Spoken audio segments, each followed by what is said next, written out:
Projection fibres जो है उसको मैंने उसी समय डिफाइन किया था, आज फिर भी डिफाइन करना है।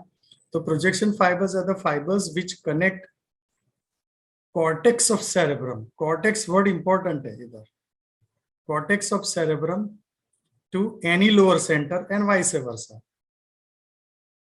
लोअर सेंटर को ऊपर भी कनेक्ट करता है कॉर्टेक्स को तो भी, या ऊपर से नीचे कनेक्ट करता है तो भी। तो फॉर एग्जांपल देखेंगे तो जिसमें cortico spinal tract, cortico rubral tract. अब मैं रिवर्स करता हूं दूसरे ट्रैक का नाम, थैलेमो कॉर्टिकल फाइबर्स। तो जिसमें आगे या पीछे कॉर्टेक्स वर्ड आ रहा है वो सभी प्रोजेक्शन फाइबर्स है। Got it. तो प्रोजेक्शन फाइबर्स का कोई एग्जाम्पल पूछे तो इस तरह से देने का वाइवा में कि भाई cortico spinal tract, cortico rubral tract, thalamo cortical fibres, they connect cortex of cerebral hemisphere to any lower centres and vice versa. लेकिन ये majority of this fibres, most of this fibres are passing through a bundle of fibres which is known as internal capsule. And internal capsule is one of the very favorite actually short note है। कई बार full question भी पूछता है कोई, लेकिन usually आपके लिए short note ही है, तो आपको शॉर्ट नोट के हिसाब से इसको प्रेजेंट करूंगा मैं।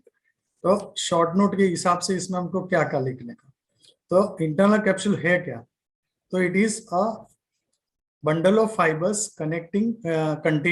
consisting of projection fibers connecting cortex of cerebrum to any lower centers।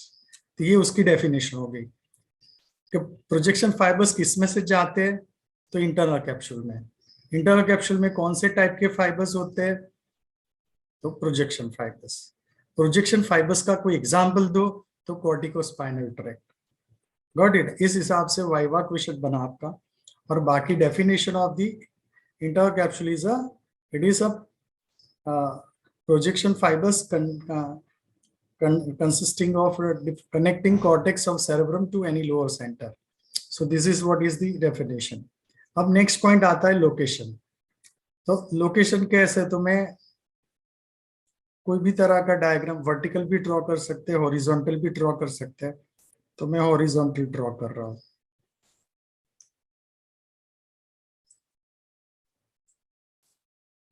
पहला डायग्राम छोटा सा ड्रॉ करने का, तो टिक लगाते ना, इस तरह की टिक बनाने की, इस तरह का। और उसके बाहर की तरफ ब्लू कलर मतलब न्यूक्लियस होता है। तो ये जो ब्लू कलर मैंने बनाया, by convex lens like nucleus, उसका नाम है लेंटिफॉर्म न्यूक्लियस। जो आगे की तरफ एक छोटा सा न्यूक्लियस, उसको कॉर्डेट न्यूक्लियस बोलते हैं। और पीछे अनदर बिगर न्यूक्लियस इधर है, उसको थैलेमस बोलते हैं। राइट। इस हिसाब से टेक्निकली आपका हेमिस्फीयर ऐसे बना हो।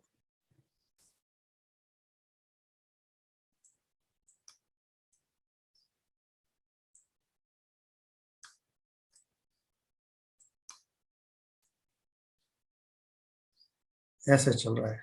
This is the horizontal section. Horizontal section, horizontal section passing through the internal capsule. तो इंटरनल कैप्सूल का लोकेशन किधर है, तो इधर क्या है, ये लेटरल है और ये मीडियल सरफेस है। राइट। तो internal capsule is located between lentiform nucleus laterally and caudate nucleus and thalamus medially. तो क्लियर हो गया कि लेटरली क्या होता है, तो लेंटिफॉर्म न्यूक्लियस। मीडियली क्या होता है, तो दो न्यूक्लिया होते हैं, कॉर्डेट न्यूक्लियस और thalamus. So these are what are the different parts, between them you find an internal capsule। तो इंटरनल कैप्सूल की लोकेशन इस पिक्चर में क्लियर हो गई कि लेटरली लेंटिफॉर्म न्यूक्लियस है और मीडियली कॉर्डेट न्यूक्लियस और थैलेमस। Got it. तो ये हो गया इसका पार्ट। अब नेक्स्ट पॉइंट इज शेप कैसा है, तो हॉरिजॉन्टल सेक्शन में वी शेप है इस तरह का। तो हॉरिजॉन्टल सेक्शन में वी शेप है। अब आपको लिखना क्या है, कि कौन से पार्ट है इंटरनल कैप्सूल के, कौन सा पार्ट किस न्यूक्लियस के बीच में है, और उसके अंदर कौन से फाइबर्स आते हैं, और फाइनली उसका ब्लड सप्लाई की few lines and applied anatomy. वो आपकी शॉर्ट नोट है। Got it. तो अब हम वो ड्राइंग बनाते हैं जिसमें डिफरेंट पार्ट्स है, लेकिन इसमें मैं पार्ट्स के नाम लिख दूंगा, लेकिन other one is a bigger diagram which can show the different fibres also. तो इसको हम डिफरेंट पार्ट्स के जो नाम लिखे, तो इसको जो ये एंटीरियर है, फ्रंटल है, और ये ऑक्सीपिटल लोब वाला पोस्टीरियर है, राइट। तो जो ये लिम्ब बना हुआ है उसको हम एंटीरियर लिम्ब बोलते हैं, इसको हम पोस्टीरियर लिम्ब बोलते हैं, और जो बैंड बना है उसको हम जेनु बोलते हैं। अब तो आपको पता है कि जेनु ऑफ कॉर्पस क्लोजम अब पढ़ चुके हैं, तो ये जेनु ऑफ इंटरनल कैप्सूल है। It's a band between anti and posterior. इसके पीछे की तरफ एक फाइबर्स जाते होते हैं ऑक्सीपिटल लोब में ऐसे, लेकिन वो लेंटिफॉर्म न्यूक्लियस के पीछे है और वो दिखते भी है डिसेक्शन में, तो उसको retro lentiform part of internal capsule बोलते हैं, रिट्रो लेंटिफॉर्म। और एक पार्ट होता है जो सब लेंटिफॉर्म पार्ट है, सब मीन्स बिलो। अब हमने सेक्शन काटा है कहाँ पे, लेंटिफॉर्म न्यूक्लियस पर, और हम देखना चाहते हैं सब लेंटिफॉर्म पार्ट, तो ये तो इसके नीचे होगा, तो ये डायग्राम में वो नहीं दिखेगा। उस स्कीमेटिक में हम दिखा देंगे, लेकिन इस डायग्राम में हम नहीं दिखा सकते। Got it. हम फाइबर्स में दिखा देंगे, लेकिन इस डायग्राम में हम यहाँ तक दिखाएंगे, एंटीलिम, पोस्टिलिम, जेनु एंड रिट्रोलेंटिफॉर्म पार्ट। लेकिन ये मिस आउट नहीं करना, इसमें लिखा है can not be seen in horizontal section, वो है ऑडिटरी रेडिएशन। और जो रिट्रोलेंटिफॉर्म पार्ट है वो ऑप्टिक रेडिएशन है, विजुअल पाथवे है रिट्रोलेंटिफॉर्म पार्ट, और सबलिंटिफॉर्म पार्ट हियरिंग पाथवे। तो ये हमारे पार्ट्स के नाम क्लियर हो गए आपको। अब हम क्या करते हैं, कौन सा पार्ट किधर है और उसमें कौन से फाइबर्स आते जाते हैं। जो फाइबर्स अंदर की तरफ बाहर निकलते हैं वो इफ्रंट है, अंदर जाते हैं वो एफ्रंट है। तो हम एक ही लाइन में, मतलब एक ही पॉइंट में सब लिख देंगे। तो मैंने वही किया है कि जो पार्ट का नाम बताया फिर फाइबर्स के नाम बताया, इस हिसाब से मैंने ये नोट बनाई है। तो हम इसके लिए बड़ा डायग्राम बनाएंगे, क्योंकि नहीं तो फिर समझेगा नहीं अपने को, तो we will make a bigger picture.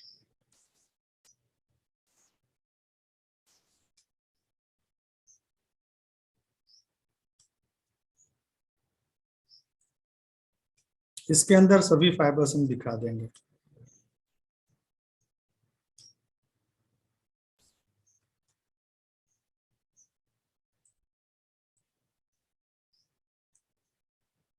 इधर दो गोल न्यूक्लियस दिखाएंगे जिसमें से भी फाइबर्स निकलते होते हैं।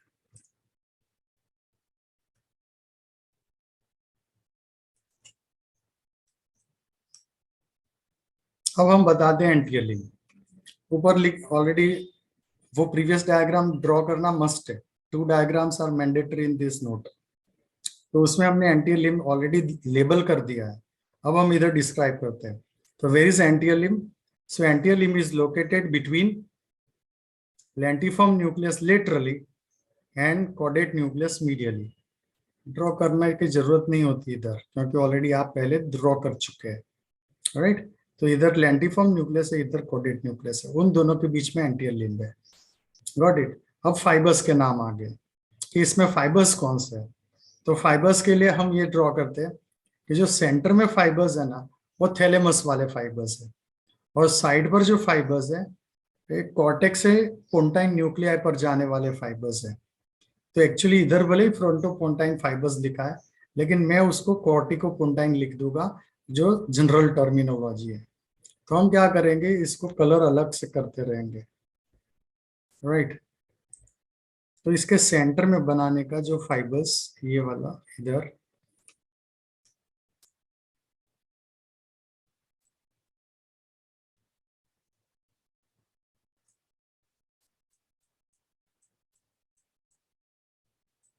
इसको मैं टीसी लिखा हुआ है, मीन्स थैलेमो कॉर्टिकल फाइबर्स।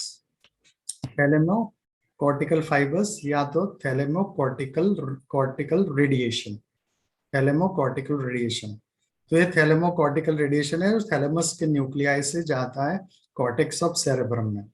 तो ये हो गए एफरेंट। एफरेंट मतलब कॉर्टेक्स की तरफ जाने वाले। अब कॉर्टेक्स से बाहर निकलने वाले, तो उसमें कॉर्टेक्स वर्ड पहले आएगा, तो उसको हम इफरेंट बोलेंगे। इफरेंट के लिए दूसरा कलर यूज करते हैं, तो इधर है।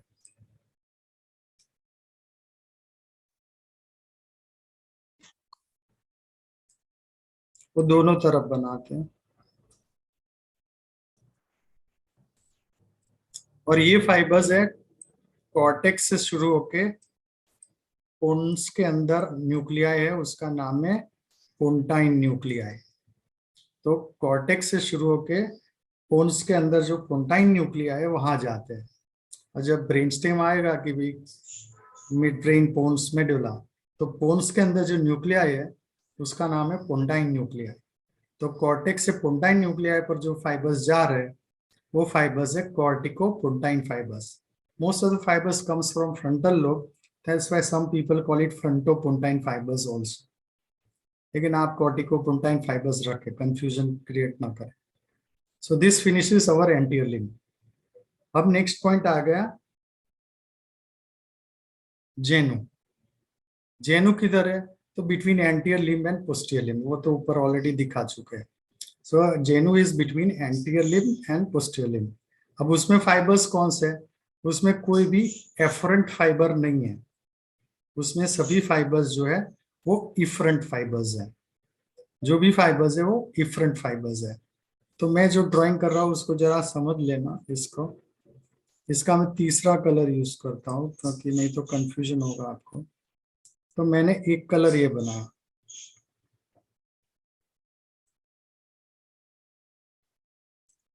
रेड से अलग रखते हैं, डार्क कलर। तो मैंने क्या किया, ऐसे एक कलर बनाया, जेनु से शुरू किया उसको और पोस्टीरियर लिम्ब में भी चला दिया। तो इधर से लेके ये आगे भी जा रहा है, राइट। अब जो ये फाइबर्स है जेनु के अंदर है और ये फाइबर्स है वो पोस्टीरियर लिम्ब में। तो जेनु वाले फाइबर्स है उसका नाम है cortico nuclear fibres, cortico nuclear fibres. और जो आगे चल रहे हैं उसका नाम है कॉर्टिको स्पाइनल ट्रैक्ट, राइट। इसका मतलब ये हुआ कि हेड एंड नेक के जो न्यूक्लियाई को ब्रेन से कंट्रोल करने वाले फाइबर्स आते हैं कॉर्टेक्स से, वो जेनु में होते हैं। और पूरी बाकी की बॉडी को कंट्रोल करने वाले जो फाइबर्स आते हैं वो पोस्टीरियर लिम्ब से जाते हैं। तो ये हो गया आपका cortico nuclear and cortico spinal tract. Nuclear genu में दिखाने का, कॉर्टिको स्पाइनल को पोस्टीरियर लिम्ब में दिखाने का, राइट। तो ये हो गए आपके fibres regarding the cortico nuclear fibres and cortico spinal fibres. अब कॉर्टिको स्पाइनल में भी ऐसे आप इधर बता सकते वैसे कि जो हेड एंड नेक के फाइबर्स है वो भी इधर ही है, लेकिन हमने दोनों एक साथ मर्ज कर दिए, तो आप दोनों एक साथ रख सकते हैं। कॉर्टिको न्यूक्लियर क्योंकि वो स्पाइनल कॉर्ड वाला है और एक कॉर्टिको न्यूक्लियर फाइबर्स है, इसलिए आपको ये लिखने की जरूरत नहीं है कि अरे सॉरी, न्यूक्लियर वाला जो पोर्शन है ये इधर है और एक पार्ट मैं बता देता हूँ, this one is still missing part. तो आपको ये लिखना पड़ेगा कि cortico spinal for upper limb and upper half of trunk, ये भी इधर ही है, राइट। तो ये वाला कॉर्टिको स्पाइनल जो अपर लिम्ब के लिए है और upper part of the trunk के फाइबर्स है वो भी जेनु में है। तो जेनु में आपके पास एक तो कॉर्टिको न्यूक्लियर फाइबर्स है और एक कॉर्टिको स्पाइनल वाले फाइबर्स जो अपर लिम्ब में जा रहे हैं और अपर लिम्ब को कंट्रोल कर रहे हैं और upper part of the trunk को कंट्रोल करेगा, जबकि ये वाला lower limb and lower part of the trunk को कंट्रोल करेगा। तो जेनू की स्टोरी खत्म हुई। जेनू के अंदर क्या फाइबर्स है? तो cortico nuclear for head and neck, cortico spinal fibres for upper limb and upper half of the trunk, right. अब पोस्टीरियर लिम्ब पर आ गया। पोस्टीरियर लिम्ब में वैसे ही स्टोरी है कि कॉर्टिको स्पाइनल ट्रैक का ये वाला पोर्शन एफरंट है, लेकिन इफरंट भी है इधर। तो इफरंट में वही सेम कलर रखते हैं हम, जिससे हमको कंफ्यूजन नहीं हो, और उसको वही ग्रीन कलर रख लेते हैं इधर वाला। आप आगे पीछे ड्रॉ कर सकते हैं, लोकेशन भी चेंज थोड़ा बहुत इधर उधर कर सकते हैं। इसका नाम है थैलेमोकॉर्टिकल रेडिएशन। थैलेमोकॉर्टिकल रेडिएशन, तो वो भी इधर है, राइट। तो थैलेमोकॉर्टिकल रेडिएशन आर एफरंट। अब इफरंट क्या है? तो cortico spinal track for lower limb and lower half of the trunk. दूसरे दो जो फाइबर्स है उसमें एक ये कलर में ऑलरेडी ड्रॉ कर चुका हूं, cortico spinal track for lower limb and lower part of the trunk. और एक ड्रॉ करता हूं जो ब्लू कलर में,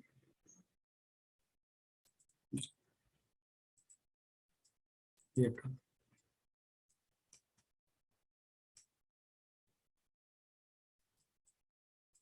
इसका नाम लिखा है कॉर्टिको रूब्रल, रेड न्यूक्लियस में जाने वाला। और तीसरा जो हमारा ओरिजिनल कलर था उसको रख लेते हैं। ये कलर किसका था? तो दिस वाज कॉर्टिको पुंटाइन फाइबर्स। तो अब आपको इसके अंदर ग्रीन वाला एक फाइबर दिख रहा है जो है thalamocortical radiation, that is the afferent. And जो अलग अलग तीन दिख रहे हैं, एक है cortico spinal tract for lower limb and lower part of the trunk, एक है cortico rubral. Rubral is a red nucleus into the midbrain. तो कॉर्टेक्स से red nucleus of midbrain में जाने वाले फाइबर्स को कॉर्टिको रूब्रल फाइबर्स बोलते हैं, और कॉर्टेक्स से पुंटाइन में जाने वाले फाइबर्स को हम कॉर्टिको पुंटाइन फाइबर्स बोलते हैं। सो this finishes the posterior limb and उसके फाइबर्स, राइट। अब आ गए दो न्यूक्लियस, ये वाले, ये दो न्यूक्लियस।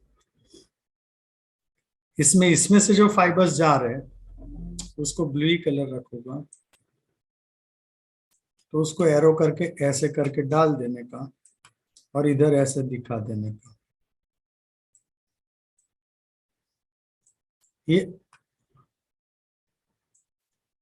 ये ऑक्सीपिटल लोब है और ये रिट्रोल एंटीफॉर्म पार्ट है। रिट्रोल एंटीफॉर्म पार्ट को ऑप्टिक रेडिएशन भी बोलते हैं। Retrolentiform part is known as optic radiation. वो कहां से आता है, कहां जाता है? तो एफरंट फाइबर्स है। कहां से आता है? तो lateral geniculate body, LGB, lateral geniculate body. Lateral geniculate body से वो जाता है visual area of occipital lobe, और उसको हम रिट्रोलेंटिफॉर्म पार्ट बोलते हैं या तो ऑप्टिक रेडिएशन बोलते हैं। ये वाले फाइबर्स को बाहर निकलना है इस तरह, ऐसे एरो डालने का, इधर भी एक एरिया दिखा देने का, और इसको टेम्पोरल लोब लिखने का, और इसको सब लेंटिफॉर्म पार्ट लिखने का, या तो auditory radiation. So this is from MGB. MGB means medial geniculate body. ये स्पेशल सेंसिस के न्यूक्लियाई है, राइट। तो विजन के लिए लेटरल जेनिकुलेट बॉडी है और इसके लिए मीडियल जेनिकुलेट बॉडी है हियरिंग के लिए, और वो जाता है टेम्पोरल लोब में, उसका नाम है सबलेंटिफॉर्म पार्ट। ऑक्सीपिटल लोब में विजुअल एरिया में जाता है, उसका नाम है रिट्रोलेंटिफॉर्म पार्ट। कहाँ से आता है? LGB से आता है। टेम्पोरल लोब वाला ऑडिटरी कहाँ से आता है? मिडिल जेनिकुलेट बॉडी से आता है। What is other name of it? Auditory radiation. What is other name of retrolentiform part? Is optic radiation. So this finishes all the different parts with their respective fibers. कौन से fibres किस किस जगह पे internal capsule में, ये diagram और पहले वाला डायग्राम जो मैंने बनाया था वो बताने का। अब इससे आगे की जो स्टोरी है ये वाली, ब्लड सप्लाई की इधर काफी डिटेल्स लगी हुई है। तो इसके अंदर बहुत सारे नाम हैं बेस्ड ऑन एंटीरियर लिम्ब का अपर पार्ट कौन सप्लाई करता है, लोअर पार्ट कौन सप्लाई करता है, जेनु का अपर लोअर कौन सप्लाई करता है, पोस्टियर का कौन, रेट्रोलेंटिफॉर्म का कौन। It is too much detail, but for you people what is expected is के मेन आर्टरीज के नाम कौन से हैं। तो मिडिल सेरेब्रल आर्टरी है, एंटीरियर सेरेब्रल आर्टरी है, राइट, और उसकी ब्रांच है, एंटीरियर कॉरिडल आर्टरी है, पोस्टीरियर सेरेब्रल आर्टरी है। तो जो नाम, पहले तो नाम तो मिस नहीं ना, एंटीरियर सेरेब्रल, अरे so middle cerebral, anterior cerebral, फिर anterior choroidal, right, and posterior cerebral. ये मेन आर्टरीज है ब्रेन के अंदर। जब भी ब्लड सप्लाई ब्रेन पढ़ाएंगे ये नाम तो आ ही जाएंगे आपको। तो ये आ गए। अब आपको दो नाम ऐसे याद रखने हैं कि जिसके अंदर स्पेसिफिक टर्म यूज की गई है। तो जेनु जो पार्ट है, जेनु जिसमें आप कोर्टिको न्यूक्लियर और कोर्टिको स्पाइनल फाइबर्स, जेनु के जो आर्टरी है उसका नाम है recurrent branch of cerebral anterior cerebral artery, Heubner's artery, Heubner's के नाम पर है। तो हुबनर्स आर्टरी, तो हुबनर्स आर्टरी एक याद रखने की, बाकी जनरल नाम याद रखना, anterior, middle, anterior, posterior, cerebral. तो तीन तो सेरेब्रल हो गई, एक कोराइडल हो गई, और एक स्पेसिफिक नाम एंटीरियर सेरेब्रल की कौन सी ब्रांच, रिकरेंट ब्रांच, और उसका नाम साइंटिस्ट के नाम पर है, हुबनर्स आर्टरी। और दूसरी आर्टरी जो है ये है पोस्टीरियर लिम्ब वाली, जो जिसके अंदर भी बहुत सारे इंपॉर्टेंट ट्रैक्ट्स लगे हुए हैं, वो आर्टरी है चारकोट्स आर्टरी ऑफ सेरेब्रल हेमरेज। उसको हम बोलते हैं lenticular striate branch of middle cerebral artery. तो ये 4 और 5 नंबर को आप हाईलाइट कर लेना। 4 और 5 नंबर में जो आर्टरीज के नाम लिखे ना उसको हाईलाइट कर लेना। तो Charcot's artery of cerebral haemorrhage वो किसकी ब्रांच है, मिडिल सेरेब्रल की लेंटिकुलर स्ट्राइप्ड ब्रांच। और जो हुबनर्स आर्टरी किसकी ब्रांच है, एंटीरियर सेरेब्रल की रिकरेंट ब्रांच है। बाकी जनरल नाम है anterior, middle, posterior cerebral, anterior choroidal. अब ये हो गया ब्लड सप्लाई में आने वाले मोस्ट इंपॉर्टेंट नेम। अब मेन चीज आ गई उसकी अप्लाइड एस्पेक्ट। अप्लाइड में वैसे 2 ही लाइन लिखी हुई है, लेकिन ये बहुत ही एक्सटेंसिव टॉपिक है। तो मैं बताता हूँ कि ये पॉइंट के अंदर देखा आपने कि इंटरनल कैप्सूल में से जितने भी ब्रेन से नीचे जाने वाले फाइबर्स और नीचे से ऊपर जाने वाले फाइबर्स इसी में से जाते हैं, और एकदम नैरो गैप है, वो नैरो एरिया में से जाता है। तो इसका मतलब ये है कि इसमें जरा सा भी स्मॉलेस्ट लीजन हुआ तो भी इफेक्ट बहुत वाइड स्प्रेड होगी। मानो कि अब इधर ही ड्राइंग में बता दो, मानो कि इधर ही इतनी सी आर्टरी में डैमेज हो गया, ये आर्टरी ब्लॉक हो गई या तो रप्चर हो गई, तो आपको सीधा हेड एंड नेक का पैरालिसिस, अपर लिम्ब का पैरालिसिस, भले ये मिलीमीटर्स के अंदर होगा लेकिन पूरी बॉडी में असर पड़ेगा।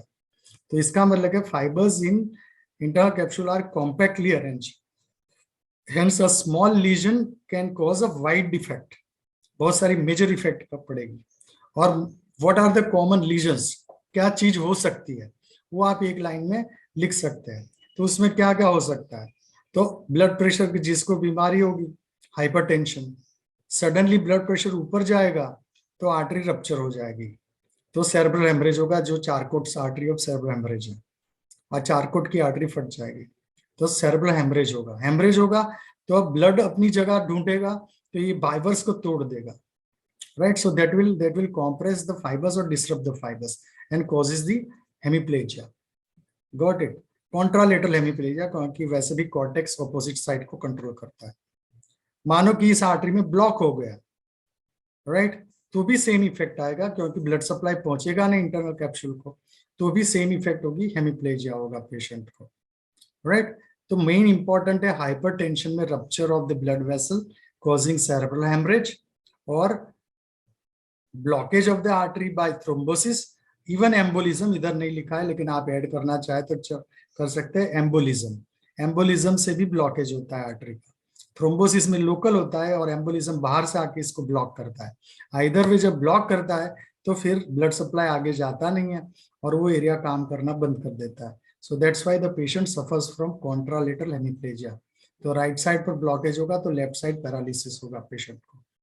तो ये 2 मेन अप्लाइड है इसके अंदर एक्चुअली सब कुछ आ गया। और most of the condition this one is known as cerebrovascular accident or cerebrovascular stroke. cerebrovascular stroke, लोग stroke से जानते हैं इसको, cerebrovascular stroke.